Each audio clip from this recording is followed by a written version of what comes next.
its strangest chapter. We knew it, all of us, and waited, our nerves thrilled with expectancy. The Hesea sat brooding on her rocky throne. She also knew that the hour had come. Presently she sighed, then motioned with her sceptre and spoke a word or two, dismissing the priests and priestesses who departed and were seen no more. Two of them remained, however, Oros and the head priestess, who was called Papave, a young woman of a noble countenance. "Listen, my servants," she said. "Great things are about to happen, which have to do with the coming of yonder strangers, for whom I have waited these many years, as is well known to you. Nor can I tell the issue since to me, to whom power is given so freely, foresight of the future is denied. It well may happen, therefore, that this seat will soon be empty and this frame but food for eternal fires. Nay, grieve not, for I do not die, and if so, the spirit shall return again. Hearken, Papave, thou art of the blood, and to thee alone have I opened all the doors of wisdom. If I pass now or at any time, take thou the ancient power, fill thou my place, and in all things do as I have instructed thee, that from this mountain light may shine upon the world. Further I command thee, and thee also, Oros my priest, that if I be summoned hence, you entertain these strangers hospitably until it is possible to escort them from the land, whether by the road they came or across the northern hills and deserts. Should the Khania Atene attempt to detain them against their will, then raise the tribes upon her in the name of the Hesea, depose her from her seat, conquer her land and hold it. Hear and obey." "Mother, we hear and we will obey," answered Oros and Papave as with a single voice. She waved her hand to show that this matter was finished, then after long thought spoke again, addressing herself to the Khania. "Atene, last night thou didst ask me a question, why thou dost love this man," and she pointed to Leo. "To that the answer would be easy, for is he not one who might well stir passion in the breast of a woman such as thou art? But thou didst say also that thine own heart and the wisdom of yonder magician, thy uncle, told thee that since thy soul first sprang to life thou hadst loved him, and didst adjure me by the Power to whom I must give my account to draw the curtain from the past and let the truth be known. Woman, the hour has come, and I obey thy summons, not because thou dost command, but because it is my will. Of the beginning I can tell thee nothing, who am still human and no goddess. I know not why we three are wrapped in this coil of fate. I know not the destinies to which we journey up the ladder of 1,000 lives, with grief and pain climbing the endless stair of circumstance, or if I know, I may not say. Therefore I take up the tale where my own memory gives me light." The Hesea paused, and we saw her frame shake as though beneath some fearful inward effort of the will. "Look now behind you," she cried, throwing her arms wide. We turned, and at first saw nothing save the great curtain of fire that rose from the abyss of the volcano, whereof, as I have told, the crest was bent over by the wind like the crest of a breaking billow. But presently, as we watched, in the depth of this red veil, Nature's awful lamp flame, a picture began to form, as it forms in the seer's magic crystal. Behold! A temple set amid sands and washed by a wide, palm bordered river, and across its pyloned court processions of priests who pass to and fro with flaunting banners. The court empties.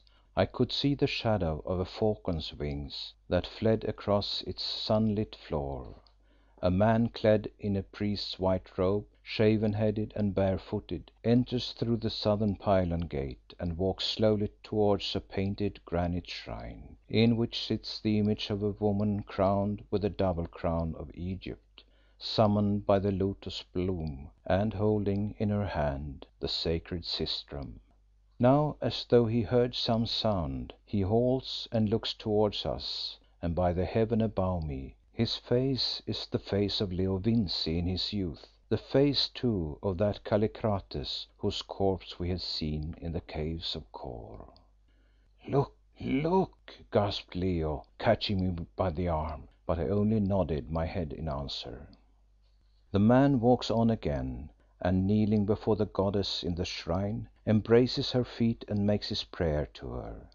Now the gates roll open, and a procession enters, headed by a veiled, noble looking woman who bears offerings which she sets on the table before the shrine, bending her knee to the effigy of the goddess. Her oblations made, she turns to depart, and as she goes brushes her hand against the hand of the watching priest, who hesitates, then follows her. When all her company have passed the gate, she lingers alone in the shadow of the pylon, whispering to the priest and pointing to the river and the southern land beyond.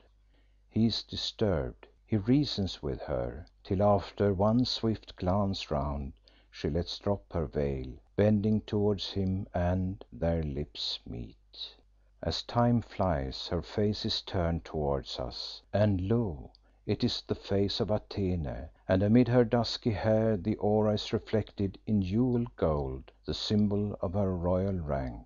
She looks at the shaven priest, she laughs as though in triumph, she points to the westering sun and to the river, and is gone. Aye, and that laugh of long ago is echoed by Atene at our side, for she also laughs in triumph and cries aloud to the old Shaman, "True diviners were my heart and thou. Behold how I won him in the past." Then like ice on fire fell the cold voice of the Hesea. "Be silent, woman, and see how thou didst lose him in the past." Lo! the scene changes, and on a couch a lovely shape lies sleeping.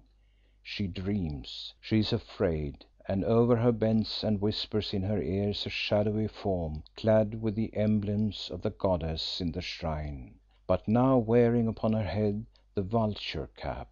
The woman wakes from her dream and looks round, and oh! the face is the face of Ayesha as it was seen of us when first she loosed her veil in the caves of Kôr. A sigh went up from us. We could not speak, who thus fearfully once more beheld her loveliness. Again she sleeps. Again the awful form bends over her and whispers. It points. The distance opens. Lo! on a stormy sea a boat, and in the boat two wrapped in each other's arms, the priest and the royal woman, while over them, like a vengeance, raw-necked and ragged-pinioned, hovers a following vulture, such a vulture as the goddess wore for head dress. That picture fades from its burning frame, leaving the vast sheet of fire empty as the noonday sky. Then another forms. First a great smooth-walled cave carpeted with sand, a cave that we remembered well. Then lying on the sand, now no longer shaven, but golden haired, the corpse of the priest staring upwards with his glazed eyes, his white skin streaked with blood, and standing over him two women. One holds a javelin in her hand and is naked, except for her flowing hair, and beautiful, beautiful beyond imagining. The other, wrapped in a dark cloak, beats the air with her hands, casting up her eyes as though to call the curse of heaven upon her rival's head. And those women are she into whose sleeping ear the shadow had whispered, and the royal Egyptian who had kissed her lover beneath the pylon gate. Slowly all the figures faded. It was as though the fire ate them up, for first they became thin and white as ashes, then vanished. The Hesea who had been leaning forward, sank backwards in her chair as if weary with the toil.